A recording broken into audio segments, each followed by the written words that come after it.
bienvenidos a Salud es Vida.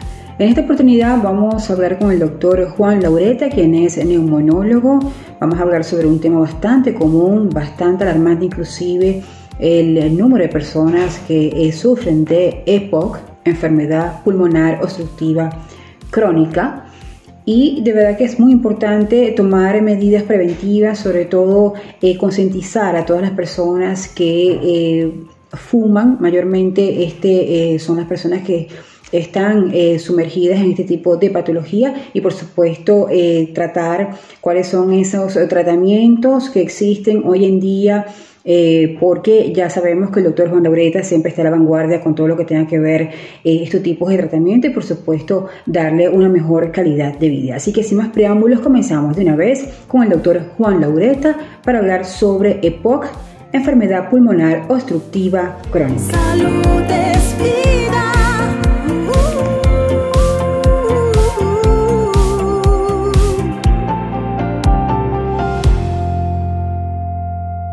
Bueno, estamos en presencia con el doctor Juan Laureta, quien es neumonólogo. Doctor, muchísimas gracias como siempre de aceptar esta invitación. En esta oportunidad tenemos el gran honor de informar a la comunidad o recordarles, porque ya todos sabemos que fumar es malo. Sin embargo, el recordarle la recurrencia de la educación y la formación siempre es importante, sobre todo basándonos en las informaciones que la OMS, donde dice que 64 millones de personas sufren de EPOC. EPOC no es más que la enfermedad pulmonar obstructiva crónica y 3 millones de personas fallecen y de verdad que la OMS estima que para el 2030 sería la cuarta causa de muerte. Es una situación bastante alarmante.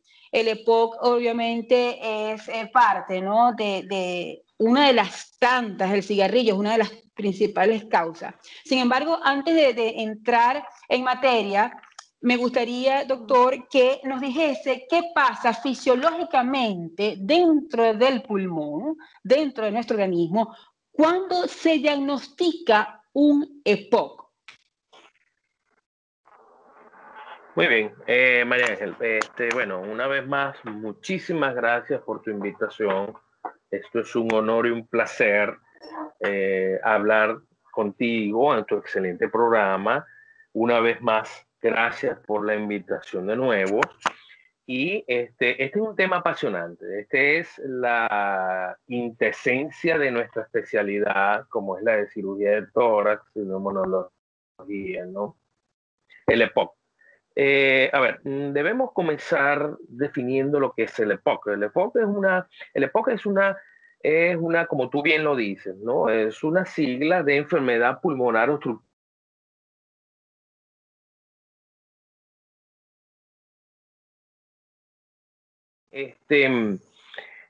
Patologías como son, que engloba al EPOC, como es, fíjate bien, el enfisema, anteriormente he escuchado el enfisema, la bronquitis crónica y el asma irreversible.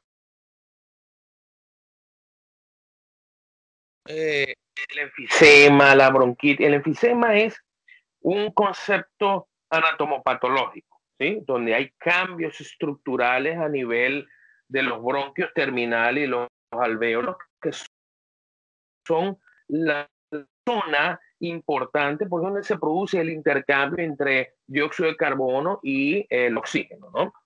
Pero estas tres cosas son lo que engloban lo que es el EPOC. El EPOC se define como una enfermedad, una patología caracterizada por la alteración del flujo expiratorio, ¿no? Donde se enlentece el flujo expiratorio con la característica de que es irreversible y es progresivo. ¿Cuál es el problema? Que tenemos el paciente con EPOC tiene problemas para botar el aire. Y por eso es que hay una hiperdistensión pulmonar, porque el sistema alveolar, el sistema bronquial está afectado. Entonces hay un enlentecimiento en la expulsión del aire, en la expiración. ¿Qué pasa? Que el pulmón queda sobredistendido y el paciente, además, fíjate bien, ¿no?, que es paradójico. El paciente tiene mucho aire en el pulmón, pero no le sirve de nada, ¿no? Porque no se produce el intercambio gaseoso en la zona estructural y funcional del pulmón, como es el alvéolo y los bronquiolos terminales. Entonces, de tal manera va a adecuada del organismo. Tú puedes respirar bien. Yo siempre digo a mis alumnos, hay dos conceptos muy importantes, lo que es la ventilación y la respiración. La ventilación es todos estos procesos fisiológicos que incluyen músculos, huesos, articulaciones, nervios, que conllevan en una armonía anatómica y funcional, conllevan a la introducción del aire ambiental hacia las porciones distales de los pulmones, que es donde están los alvéolos. No se llama ventilación. Nosotros ventilamos. Y eso se divide en inspiración, expiración. Ahora, la respiración es el intercambio gaseoso que se produce a nivel del alvéolo pulmonar, que es la zona más funcional, como dije anteriormente. ¿Qué pasa? Que en el EPOC hay una destrucción, como lo dije anteriormente, una destrucción de esta unidad funcional, anatómica funcional pulmonar, no se produce el intercambio gaseoso. ¿Y qué pasa? Que esto conlleva a una pobre oxigenación sanguínea y por ende una pobre oxigenación del organismo. ¿Qué pasa? Que el paciente con EPOC, mientras esté sentado, con poca actividad física, puede tolerarlo. Pero a lo que él se para y camina donde hay una demanda de oxígeno por parte de los músculos, la sangre, el pulmón no puede oxigenar la sangre llega con poca oxigenación y por eso es que se produce el cansancio fácil. Estamos el cansancio fácil. El paciente prácticamente, mira, en casos extremos del EPOC, el paciente se cansa de comer, o sea, llevarse una cuchara a la boca, siente un cansancio enorme, de peinarse. Es lo que nosotros denominamos un lisiado respiratorio. Y es esos pacientes que tú ves en los centros comerciales, en un carrito con la bombona de oxígeno a un lado y el bigote nasal proveyéndole de oxígeno constantemente. Entonces, ese es el problema. El problema es la hipoxia, la poca oxigenación del organismo debido a una falla del intercambio gaseoso en la unidad estructural y funcional del pulmón. Por supuesto, al hablar de EPOC, tenemos que, no podemos dejar por fuera, quizás, María Ángel, el agente más importante, mucho más importante en este caso, como es el tabaquismo. Fíjate bien que 25% de los pacientes que fuman van a generar un EPOC. Y 10 a un 15% de los pacientes que fuman van a generar cáncer de pulmón. Y fíjate bien que casi el 100% de los pacientes con tumores de pulmón son fumadores activos. El 90% son fumadores activos. Entonces hay una relación estrechamente y muy directa entre tabaquismo, EPOC, y tabaquismo y cáncer de pulmón. Y es un binomio, mira, es un binomio que va ahí. Son muy pocos los casos que sí se ven, porque fíjate bien que en medicina todo es factible. Sí se podemos ver cáncer de pulmón en pacientes no fumadores.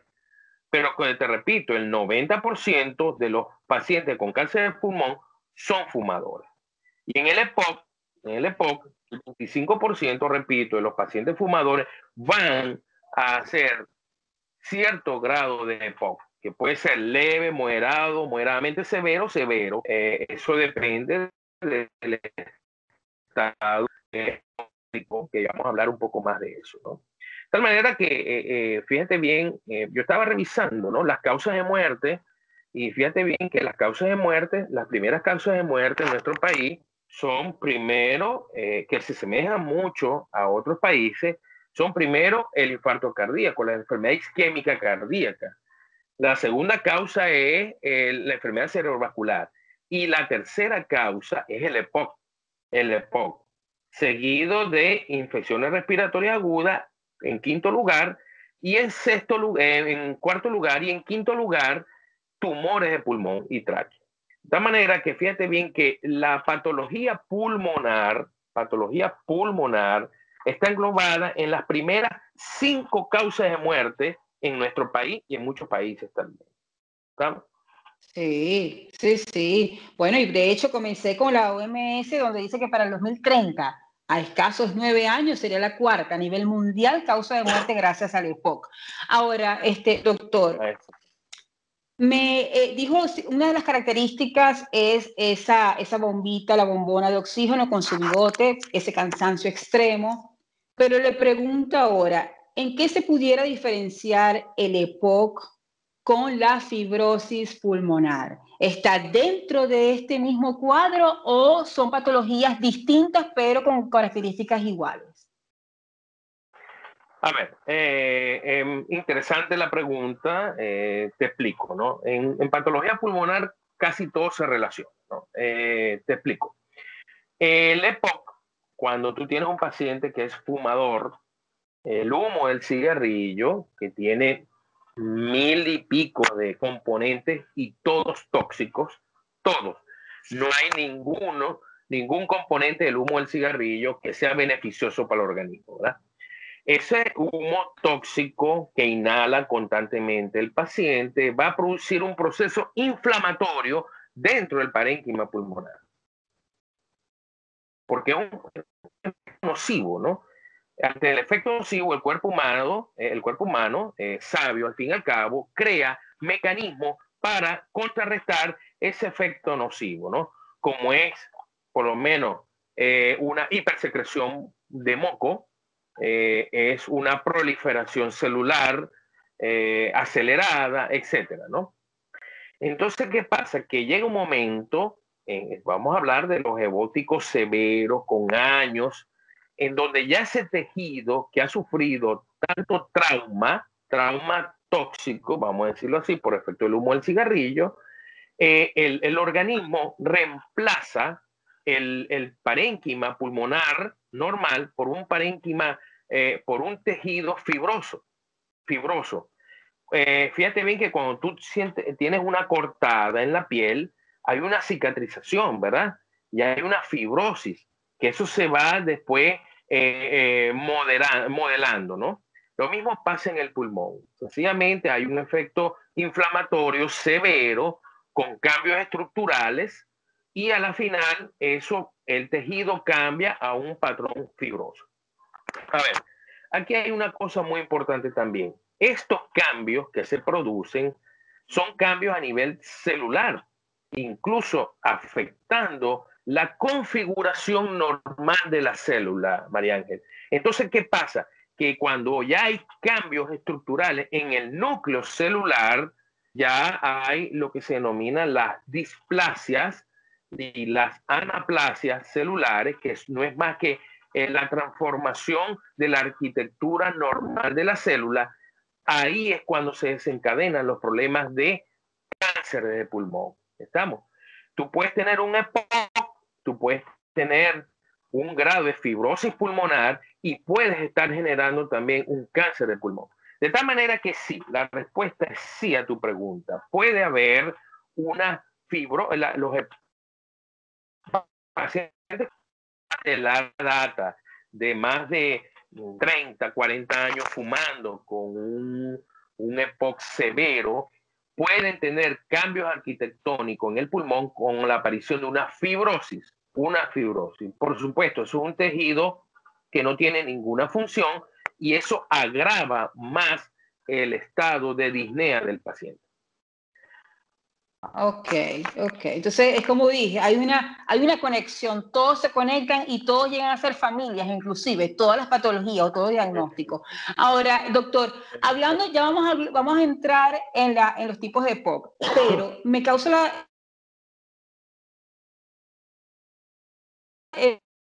inflamatorio parte del EPOC. Ahora, partiendo de la actualidad, cuando estamos viviendo la pandemia del COVID, una de las principales características es ese proceso inflamatorio. Le pregunto, aquella persona que no haya fumado, aquella persona que esté, entre comillas, vida sana, tuvo el infortunio de, bueno, contagiarse con el virus del COVID y llegar a estado crítico, a estado severo, ¿ok? Pudiera entonces salir a expresar a nivel del pulmón un EPOC, pero adquirido. A ver, no necesariamente, ¿no? Una cosa, a ver,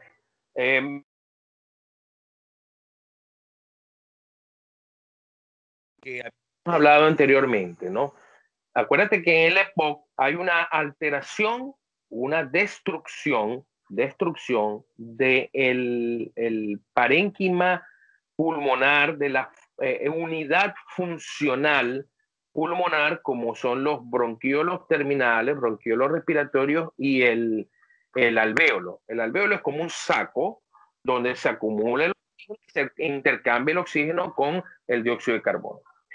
En el COVID es distinto. En el COVID, fíjate bien, ¿no? Te explico aquí rápidamente para que el público, ¿no?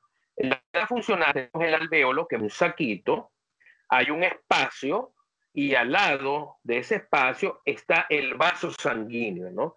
Eso es lo que se denomina el espacio intersticial. Intersticial.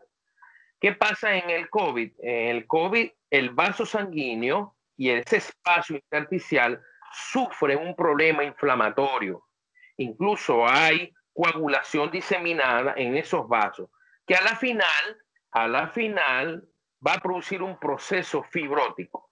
Pero el alvéolo y el bronquio están bien. El alvéolo y el bronquio no sufren destrucción. A diferencia del EPOC. En el EPOC, el intersticio puede inflamarse, como no, y puede fibrosarse, pero el vaso sanguíneo está bien. Donde hay destrucción es del bronquio, del bronquiolo terminal, el bronquiolo respiratorio y del alvéolo. Hay destrucción. De tal manera que no hay la unidad funcional que intercambie el oxígeno.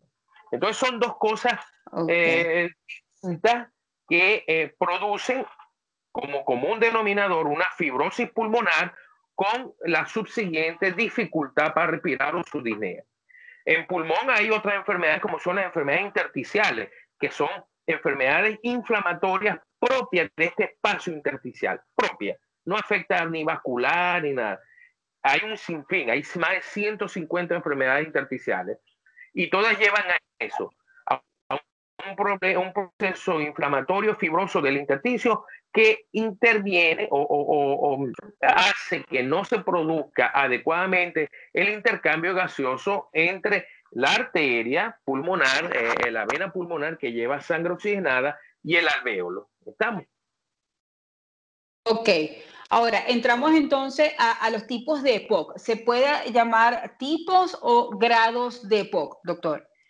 A ver, te explico, eso es importante, ¿no? El EPOC como entidad clínica se debe diagnosticar mediante un estudio que se llama espirometría o prueba de funcionalismo pulmonar, ¿no? La espirometría es un aparatito hoy en día súper digitalizado, en donde se pone a la persona a soplar fuertemente y esos flujos de aire, el aparato mide los flujos de aire en un tiempo determinado y en un volumen determinado, ¿entiendes? Entonces hay unos parámetros que son normales en esos flujos, más de 3 litros por minuto, ¿no? Más o menos. ¿Qué pasa? Que en la medida en que haya una alteración de las vías aéreas y que esta alteración estén más o menos lesionadas, los grados de alteración en los flujos medidos en la espirometría se van a alterar. Entonces eso me puede dar una escala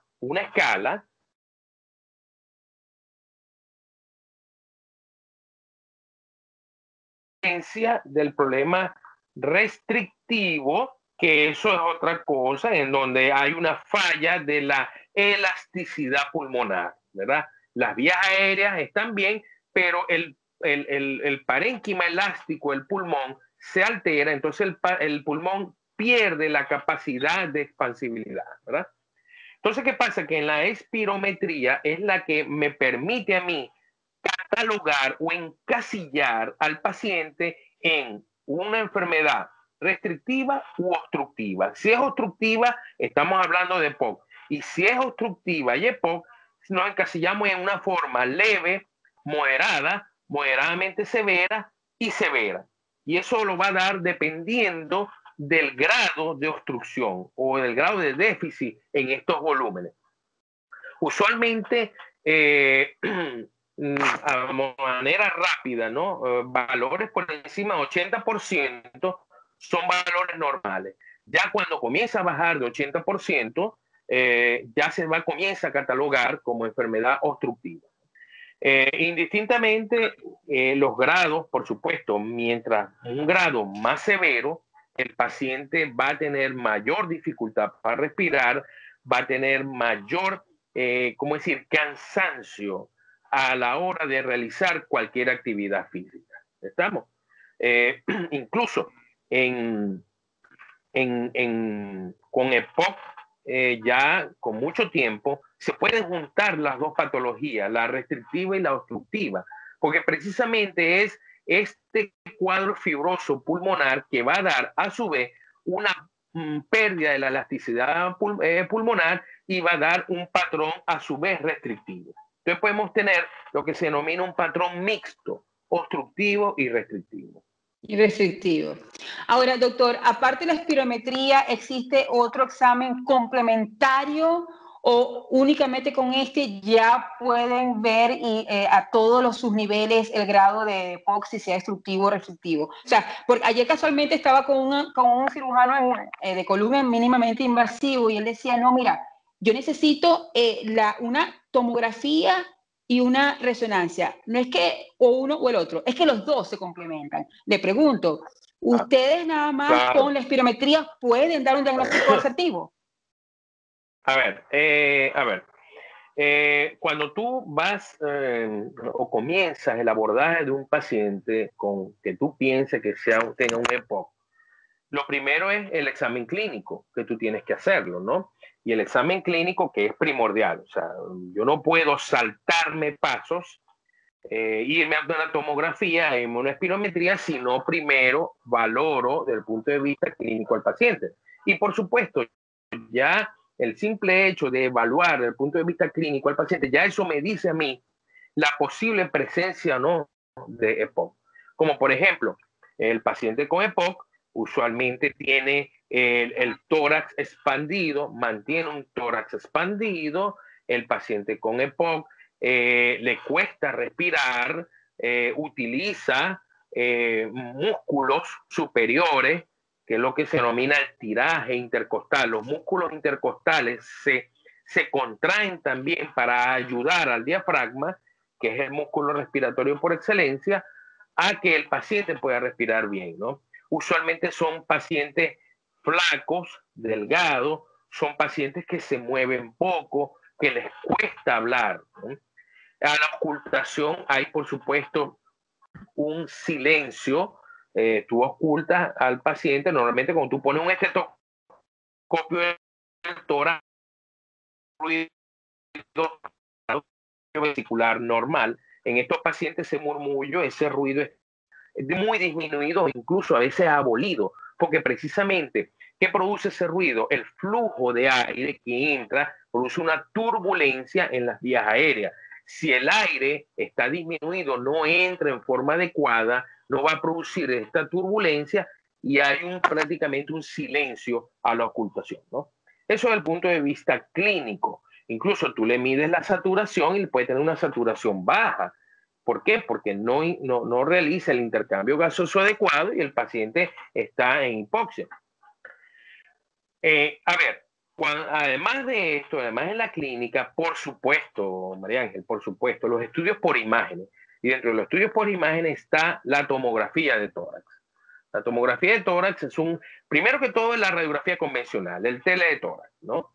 El tele de tórax ya nos orienta a nosotros. ya nos orienta, es el caballito de batalla, es el estudio por excelencia, ¿no? Donde vamos a ver cambios del patrón normal, radiológico normal. Hay una hipertransparencia. A ver, una hipertransparencia significa que el pulmón se ve más negro de lo normal, ¿no? En la radiografía, donde hay aire, vamos a ver oscuro, oscuro, y donde hay líquido, hueso, tejido, etcétera, vamos a ver una gama que va desde el blanco puro, que es el hueso, hasta el gris, ¿no? Entonces, ¿qué pasa? Que los pulmones normalmente los vemos oscuros con vetas blanquecinas porque el pulmón tiene adentro vasos sanguíneos. Vasos sanguíneos, y donde hay vasos sanguíneos, hay líquido, vamos a ver blanco. Pero ¿qué pasa? Que como hay una destrucción del parénquima pulmonar, se acumula el aire, le cuesta al paciente expulsar ese aire, el pulmón se llena mucho más de lo normal de aire y vamos a ver más negro de lo normal, por eso se llama una hipertransparencia. Además de otros cambios radiológicos, ¿no? Eso ya nos orienta a nosotros, la radiografía de tórax convencional, nosotros, cuando nos va a la tomografía, por supuesto, es más específica, mucho más específica, en donde podemos ver según distintos cortes, axial, coronal, sagital, podemos ver el parénquima pulmonar y podemos ver estos cambios fibróticos pulmonares, ¿no? Incluso la aparición de otras patologías relacionadas con el EPOC, como son las bulas. Las bulas no es más que, ¿cómo decirte en forma coloquial? Vejigas llenas de aire. Se destruyó el pulmón, el aire se almacenó en una capa que se llama la pleura y eso forma como unas vejigas, ¿no? Ya eso, por supuesto, eso me está hablando a mí, María Ángel, de un grado avanzado de EPOC, ¿no? Que el enfisema buloso se llama, el enfisema buloso, ¿no? Y eso, por supuesto, lo vemos muy bien determinado en la tomografía. Cuando ya nosotros tenemos vamos armando, como decir, el rompecabezas, ¿no? Vamos armando el rompecabezas del diagnóstico. Paciente, se me olvidó decirte, ¿no? Que dentro del examen clínico también está el antecedente, el interrogatorio del paciente, ¿no? Y una de las cosas que primero uno pregunta, yo lo primero que pregunto es, ¿usted fuma? Sí, no. Sí fumó. ¿Fuma actualmente? No fuma actualmente. ¿Dejó de fumar? ¿Hace cuánto tiempo dejó de fumar? ¿Y cuánto tiempo fumó? Muchos pacientes se escudan, no sé, porque quizás sienten miedo en el momento de la consulta, porque dice, doctor, sí, yo fumé, pero fumé hace muchos años. Ah, perfecto, qué bueno que dejaste fumar, te felicito, le digo yo. No, una pregunta, ¿cuántos años fumaste? Bueno, doctor, fumé 20 años, 30 años. ¿Cuánto fumaste? Bueno, doctor, me fumaba como 2 cajas al día. Ah, ya el daño está hecho, ¿entiendes? Ese paciente, muy bien que dejó de fumar, excelente, pero ese pulmón posiblemente ya esté afectado y ese paciente quizás tenga un grado leve o moderado de EPOC. Entonces, esos son los pacientes que tú tienes que hacerle una prueba de funcionalismo pulmonar para ver, encasillarlo, si tiene o no tiene. Te digo sinceramente, como a veces, como te dije anteriormente, en medicina todo es factible. He tenido pacientes que son fumadores, mira, fumadores empedernidos, tienen 30 años fumando más una caja y tú le haces una espirometría y está normal la espirometría. Hey, 1 en 1.000.000, se cuentan con los deditos de los dedos. Se cuenta con los deditos. Sí. Ahora, ese dilema, doctor, esos mitos, ¿es verdad o es mentira? Eso es del pasivo, el activo, el pasivo es el más afectado, el activo es el menos afectado. ¿Cuál es la verdad, doctor? No. A ver, fíjate bien que eso ha de ir adquiriendo suma importancia en el medio clínico, ¿no? Y en el medio de patología pulmonar. El fumador pasivo, sí existe, María Ángel, el fumador pasivo. ¿Por qué? Porque volvemos al inicio, ¿no? ¿Qué es lo que daña en el EPOC? Lo que daña es el humo del cigarrillo. El humo. El humo entra en las vías aéreas, ¿verdad? Y produce estos cambios inflamatorios dentro de la vía aérea, moldeando todo. ¿Cuál es el problema? Que tú fumas y tienes alrededor a tu papá, a tu mamá, a tu esposa, a tus hijos, y están aspirando ese humo del cigarrillo. Y ese humo inhalado, produce igualmente lesiones a nivel de las vías aéreas. ¿Por qué crees tú que hubo hace muchos años una campaña internacional de prohibir en cerrado las personas que fuman, ¿no? Por eso, ¿por qué? Porque sí es cierto que cada vez más con cáncer de pulmón, con EPOC, que nunca fumaron.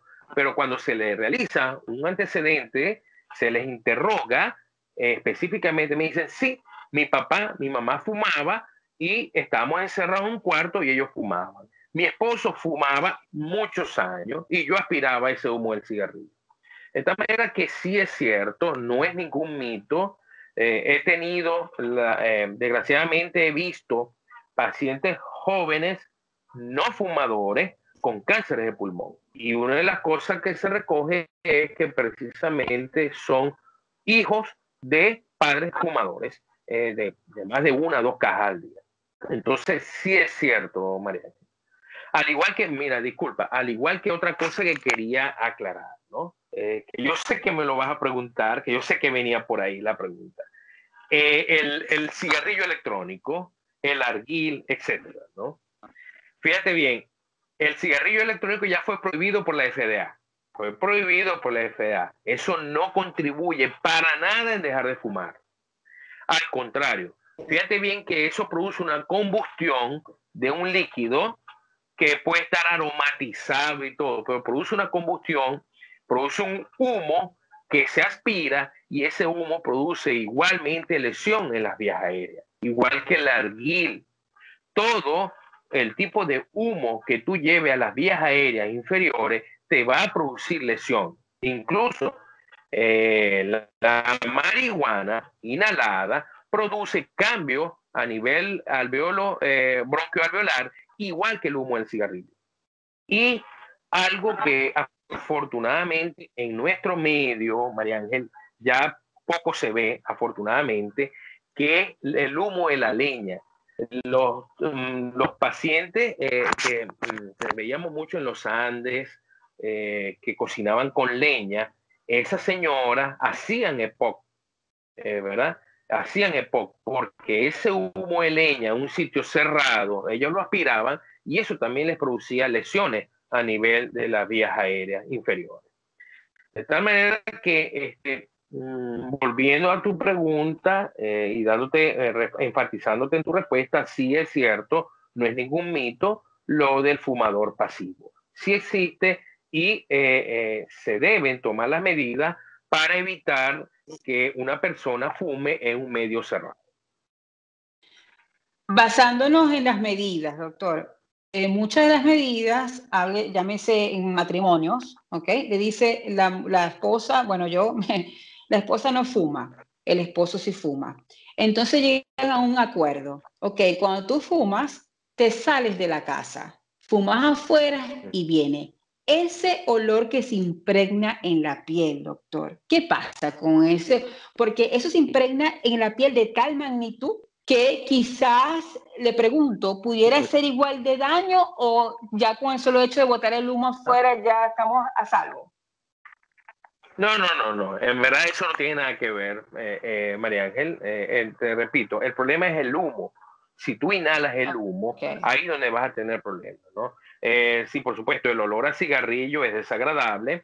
Fíjate bien que yo he tenido la oportunidad de ver pacientes que dejaron el hábito tabáquico y es increíble. Ellos me dicen, después de 10 días, 12 días sin fumar, me dice, doctor, ya me repugna el olor a cigarrillo, ya no lo soporto. Ya tengo que ya incluso ya huelo mejor, ya puedo oler mejor, ¿no? Ya puedo respirar mejor.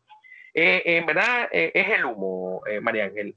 Okay. Por eso es que fíjate bien que hay o sea, las personas, tú vas a un restaurante y te dice, adentro no puedes fumar. Si quieres sale y afuera te fumas todo lo que tú quieras y entras. Pero aquí no puedes fumar, porque es el humo del cigarrillo lo que daña.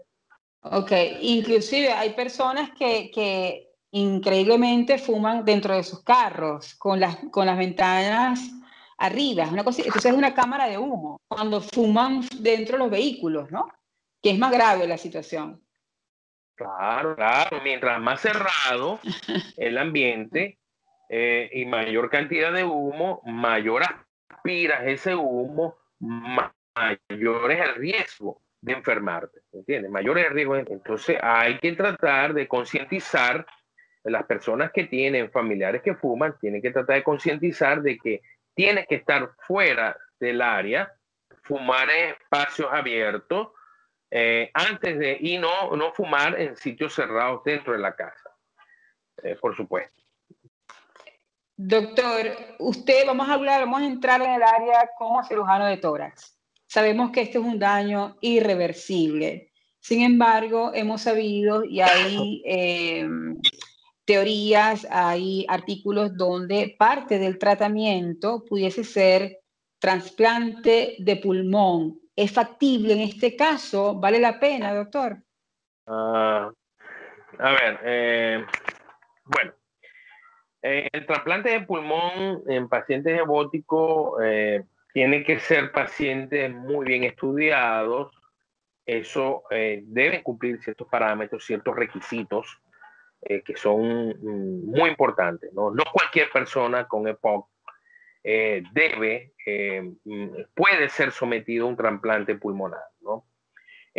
Usualmente debe ser una persona joven, es una persona que haya dejado el hábito tabáquico, con un grado moderado a severo de EPOC, ¿no? El grado leve o moderado, tú lo tratas primero con dejar de fumar, es lo primero, ¿no? Y segundo, que hay medicamentos en el mercado muy buenos, que son broncodilatadores, anticolinérgicos y esteroides inhalados, que permiten poder tolerar mejor la actividad física, ¿no? Porque ¿en qué consiste el tratamiento del EPOC? El tratamiento del EPOC no es quirúrgico, vamos a estar claros. El tratamiento del EPOC es médico. Hay ciertas, como cirujano de tórax, hay ciertas indicaciones quirúrgicas del EPOC. Uno es, por lo menos, un enfisema buloso, un paciente que tenga una bula, que ya dije anteriormente, como una vejiga de aire, que eso comprime, esa bula comprime la parte central del tórax, que es el mediastino, o colapsa el resto del pulmón y eso empeora el cuadro de disnea. Entonces, ¿qué pasa? Que eso uno entra al tórax y hace una bulectomía. Una bulectomía. Quita la bula para que el pulmón que estaba contraído se expanda y el paciente pueda respirar mejor, ¿no? A veces incluso hay una forma de obstruir cierta zona del pulmón para que el resto del pulmón expandirse y facilitar la capacidad pulmonar. Y por supuesto el cáncer de pulmón, ¿no? El cáncer de pulmón que tenemos que operar hoy en día, que es la cirugía, claro, cuando se diagnostica en fase temprana, ¿no? Cuando diagnosticamos un tumor en fase temprana, podemos hablar de curación del cáncer de pulmón. El problema es que a veces se diagnostica muy tardíamente y eso es muy poco lo que uno puede hacer. Estábamos hablando entonces de los tratamientos, dijimos que el tratamiento quirúrgico debe cumplir ciertos criterios como cirujano de tórax, pero volviendo como neumonólogo, el tratamiento médico de un paciente con EPOC, ¿cuál es? En términos generales, pues. Claro, claro. Bueno, mira, el tratamiento del paciente ebótico busca toma varios caminos, ¿no? El primero es mejorar el estado de oxigenación del paciente, ¿no? Lograr que el paciente disminuya esa disnea, lograr que el paciente esté apto para realizar una actividad física, no se canse fácilmente. Para eso tenemos una serie, un arsenal de medicamentos que la mayoría vienen en una forma inhalatoria, ¿no? Que son lo que llaman comúnmente las bombitas, ¿no? Las bombitas. Que mucha gente, por cierto, le tiene miedo, ¿no? Le tiene un poco de miedo. A ver, son unos medicamentos que se utilizan en estos casos, como por ejemplo los broncodilatadores. Los broncodilatadores, como su palabra lo dice, dilatan los bronquios y permiten un mayor flujo de aire para que llegue a estos pocos alvéolos que todavía están funcionando y se logre restablecer el intercambio gaseoso, ¿no? Hay medicamentos, estos broncodilatadores, el principal es el salbutamol, que lo conocemos, pero hay otros medicamentos broncodilatadores que tienen un efecto más prolongado que el salbutamol, como el formoterol, el salmeterol, etcétera, ¿no?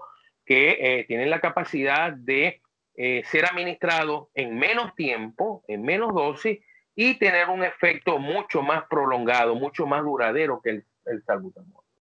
También se utilizan medicamentos que se denominan anticolinérgicos. Los anticolinérgicos buscan producir también una broncodilatación. Incluso hay en el mercado, desgraciadamente aquí en Venezuela no lo tenemos ahorita, que son combinaciones entre broncodilatadores y anticolinérgicos, que tienen muy buenos efectos en los pacientes. Yo particularmente tengo pacientes que los están recibiendo, los están importando de otros países y les ha ido muy bien, ¿no? A ver, los pacientes con EPOC que a veces no responden o responden pobremente a estos medicamentos, se les añade un esteroide, porque el esteroide, recuerda que es un desinflamatorio, un antiinflamatorio, ¿no? Y en el EPOC hay un componente inflamatorio en las vías aéreas. Este esteroide usualmente también viene en forma de atomizadores, inhaladores, o en algunos casos, si así lo requiere el paciente, se le da incluso por vía oral o inyectado, ¿no? Hay esteroides de depósito que duran 3-4 semanas su mecanismo de acción. Muy bien, eso es, como decirte, el tratamiento importante, el principal. Hay tratamientos secundarios, como por ejemplo los mucolíticos. Cuando un paciente con EPOC, uno de los mecanismos de defensa del organismo es una hiperproducción de moco. Con la hiperproducción de moco, tratan de eliminar esas sustancias tóxicas que se acumulan en los bronquios, ¿no? Y en los alvéolos. Pero ¿qué pasa? Que a veces ellos tienen un problema, que esa mucosidad es muy espesa. Entonces producen tapones mucosos que van a empeorar el cuadro de disnea. Entonces en algunos casos, uno da mucolítico, como por ejemplo el Ambroxol, la N-acetilcisteína, etcétera, que hacen más fluido el moco y que sea más fácil de expectorar. Entonces, claro, un paciente con EPOC puede presentar lo que se denomina una exacerbación del EPOC.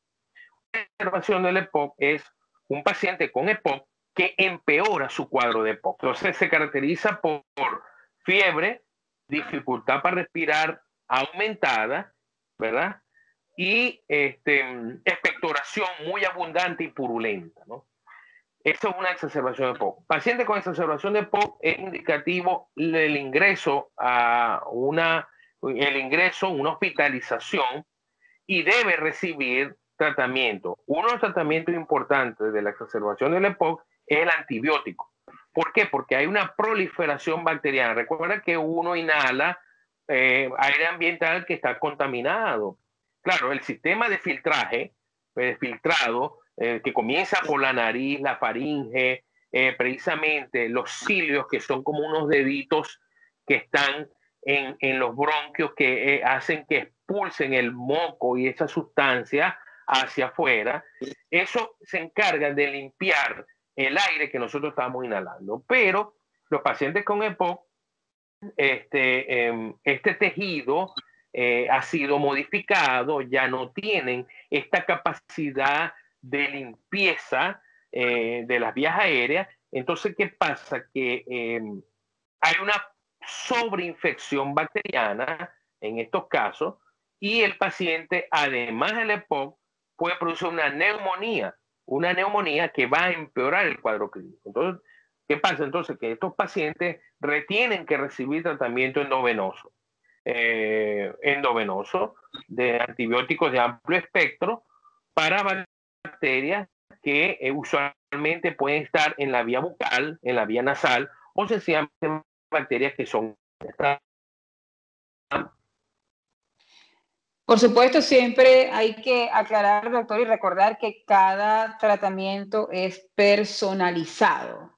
El hecho que haya dicho nombres no quiere decir que todos van con las mismas medicinas, sino que es No, personalizado. Ahora, totalmente. partiendo de los pacientes con su tratamiento personalizado, ¿ese tratamiento es de por vida, doctor? Ajá. Sí, María Ángel. A ver, sí. Eh, Fíjate bien que cuando ya tú tienes destrucción del parénquima pulmonar, eso no se va a regenerar. Y si se regenera es para una fibrosis. Y una fibrosis es como una cicatriz. Tú tienes una herida en la piel, te hace una cicatriz y te sale incluso hasta un queloide, ¿verdad? Y ese es un tejido fibroso que no es la piel normal, ¿entiendes? Eso puede pasar en los pulmones. Entonces son cambios irreversibles a nivel del pulmón. ¿Qué pasa? Que tú tienes que dar tratamiento de por vida para que el paciente logre tener una mejor calidad de vida y pueda por lo menos, ¿cómo decirte?, relacionarse más con su ambiente, ¿no?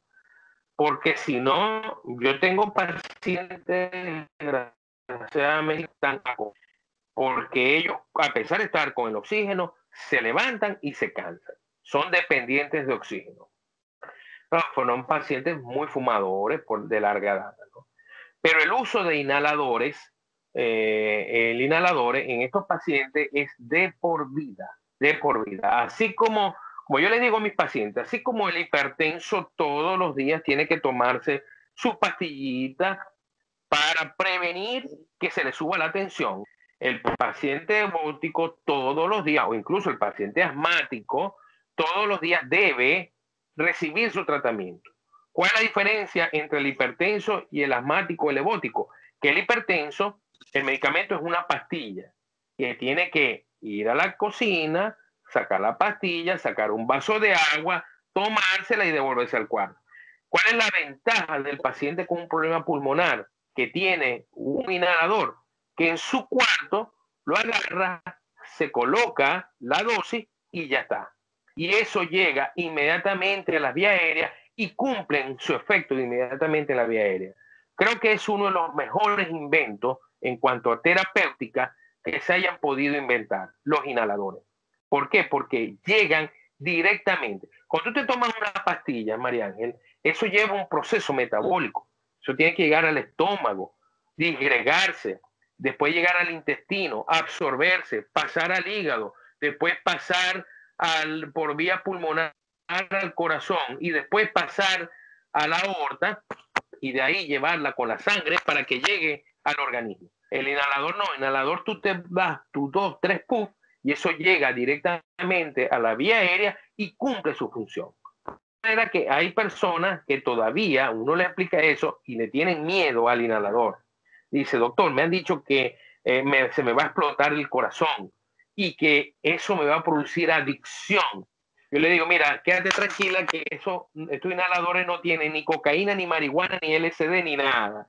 No te preocupes, porque tienen su medicamento que te va a hacer sentir mejor y que tienes que usarlo regularmente. ¿Sabes? Yo tengo pacientes, María Ángel, que ellos son pacientes que han adecentado, han aceptado su enfermedad y han hecho todo lo posible. Sus familiares los han ayudado a conseguir los medicamentos que son y ahorita hacen una vida normal, hasta caminan, hacen deporte, ejercicio, etc. De esta manera que Bueno. aquí quiero aprovechar para decir lo siguiente. El paciente, un EPOC no quiere decir que es una sentencia de muerte. Un EPOC no es yo me tengo que ya sentar y acostar y quedarme en una cama acostado. No.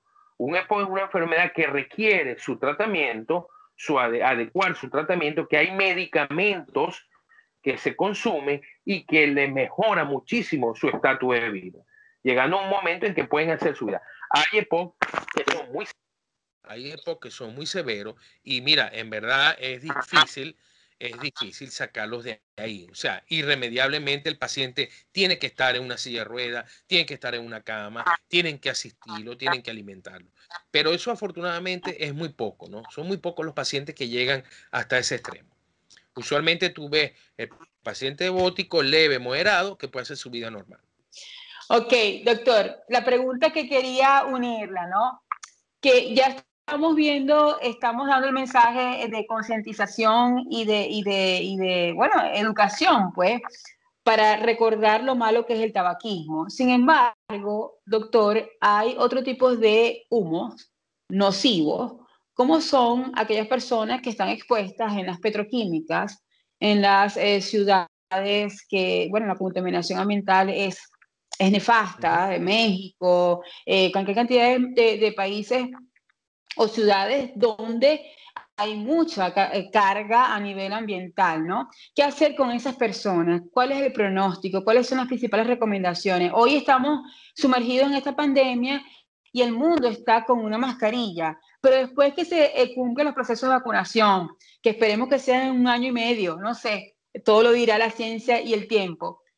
¿Será que en aquellas personas que estén expuestas a esa cantidad de humos nocivos, la mascarilla es por siempre? Esas ciudades donde la cantidad de contaminación ambiental es altísima, la mascarilla es por siempre. ¿Cuáles son las recomendaciones? Bueno, sí, evidentemente los contaminantes ambientales también forman parte de no solamente de otras enfermedades, ¿no? Pulmonares también, ¿no? Como enfermedades de tipo, estas son enfermedades pulmonares de tipo laborales, ¿no? Laborales. Y ese es otro ambiente, ese es otro un tema, ese también es un tema álgido, ¿no? Porque por un lado las personas tienen que trabajar, por otro lado la empresa, ese es su, o sea, ese es su producto. Por mucho que tengan cuidado, por mucho control que tengan, es a veces irremediable que uno de sus empleados lo inhale, ¿no? A ver, siempre van a existir. Estamos en un mundo industrializado, María Ángel, un mundo industrializado, cada vez son más las compañías. Claro, hoy en día hay un movimiento a nivel de hace muchos años, movimiento mundial en contra de las emanaciones de gases tóxicos, pero sí, evidentemente, ese es otro grupo muy importante de pacientes que puedan generar enfermedades pulmonares, como son los expuestos a gases tóxicos o gases nocivos en sus sitios de trabajo, ¿no? Aquí en Venezuela, los trabajadores petroleros a veces están expuestos a esos gases tóxicos, incluso son gases incluso mortales y todo, ¿no? A la larga, sí vamos a ver problemas de fibrosis pulmonar, problemas de EPOC, problemas incluso de cáncer de pulmón. Las exposiciones laborales a gases tóxicos, por supuesto que pueden producir a la larga problemas pulmonares de este tipo, EPOC o fibrosis pulmonar. Lo digo con propiedad, doctor, porque tuve la oportunidad de trabajar en la petroquímica y los gases, el olor que emana, por ejemplo, la planta de amoníaco es impresionante, es súper penetrante, súper fuerte. Y yo lo que hacía era trancar la respiración por completo en el momento que yo pasaba con el autobús que nos llevaba al muelle de las lanchas, ¿no? Yo trancaba la respiración para no inhalar ese tipo de olor. Como estos, muchísimos olores, porque bueno, es propio de la petroquímica. Eso hay que tener un espacio, una sección aparte y dedicada de la gerencia de seguridad, higiene y ambiente para generar cultura y por supuesto, limitarse, responsabilizarse y cuidarse. Claro, totalmente. Fíjate bien que aquí hay dos zonas muy áridas en cuanto a eso que tú has dicho. Uno son los puertos de Altagracia con la petroquímica y el otro es la zona de San Francisco con la cementera, ¿no? Fíjate bien que todas las casas alrededor de la cementera tienen un polvillo y ese polvillo, los pacientes sufren de problemas pulmonares, de asma y de POC, ¿no? Fíjate bien que hay un alto porcentaje de pacientes asmáticos en el municipio de San Francisco por eso, ¿no?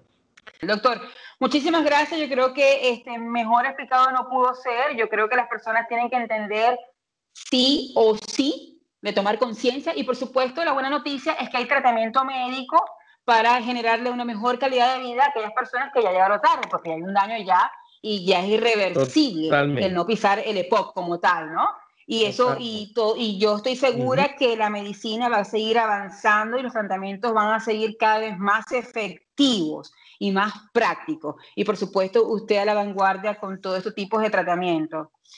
Quiero que me recuerde dónde podemos encontrarlo, doctor.